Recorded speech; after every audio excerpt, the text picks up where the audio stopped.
গণভোটের গণরায় না মেনে বিএনপি স্বৈরাচারের পথে পা বাড়িয়েছে। এর পরিণতি ভয়াবহ হবে বলে হুঁশিয়ারি দিয়েছেন বাংলাদেশ জামায়াতে ইসলামের সহকারী সেক্রেটারি জেনারেল ও ১১ দলীয় ঐক্যের সমন্বয়ক হামিদুর রহমান আজাদ। আর এনসিপির মুখ্য সমন্বয়ক নাসিরউদ্দিন পাটোয়ারি মনে করেন, ভারত আর আওয়ামী লীগের গোপন আঁতাতে ক্ষমতায় এসে তারেক রহমান তাদের ইশারাতেই দেশ চালাচ্ছেন।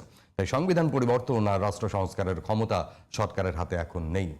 মাহমুদ সোহেলের রিপোর্ট। কেসারেন শেকড় থেকে শিখরে। একই বিধানে সংসদ নির্বাচন বৈধ হলে গণভোট কেন অবৈধ, সরকারের কাছে সেই প্রশ্ন তুলেছেন বাংলাদেশ জামাত ইসলামের সহকারী সেক্রেটারি ও ১১ দলীয় ঐক্যের সমন্বয়ক হামিদুর রহমান আজাদ।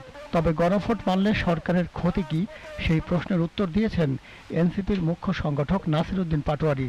তার মতে, আওয়ামী লীগ আর ভারতের ঋণ পরিশোধ করতেই সংবিধান সংস্কার আর গণভোট মানছে না সরকার। এটা তো শুধু জামায়াত ইসলামের সংস্কার না, এটা হলো বাংলাদেশের আপামর জনতার হলো সংস্কার। মূলত ভারতের সাথে যে লিয়াজু হয়েছে, আওয়ামী লীগের সাথে যে লিয়াজু হয়েছে, তারা ওই কমিটমেন্ট থেকে বের হইতে পারতেছে না। অর্থাৎ তারা সংস্কারের উপরে তারা নিজেদেরকে গুরুত্ব দিয়েছে, আওয়ামী লীগকে এবং ভারতকে। আর আমরা জনগণ আছি সংস্কারের পক্ষে। প্রায় ৭০ ভাগ ভোট দিল, তাদের কাছে আমরা হাজির হয়েছি। এই সরকার আপনাদের রায় মানে না, গণতন্ত্র মানে না, জনমত মানে না, গণরায় মানে না।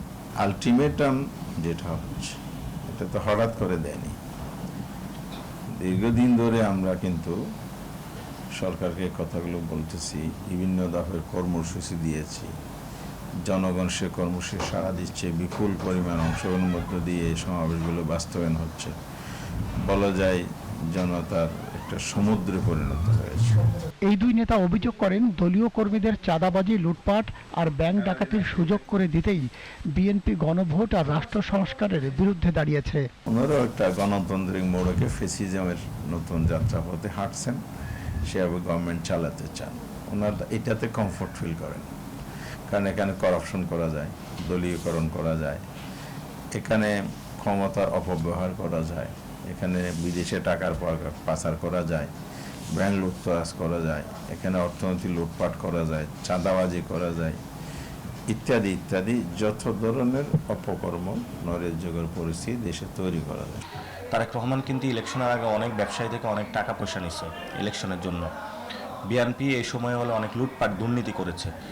তারা মনে করে যদি সংস্কার হয় তাহলে তারা এই জায়গাটা করতে পারবে না এবং তাদের পার্টি তারা সুসংহত করতে পারবে না। অনেক ব্যবসায়ীকে তারা প্রমিস করেছিল যে আমি আপনার থেকে 50 কোটি নিচ্ছি, 100 কোটি নিচ্ছি। এখন তাকে তো সুযোগ সুবিধা দিতে হবে।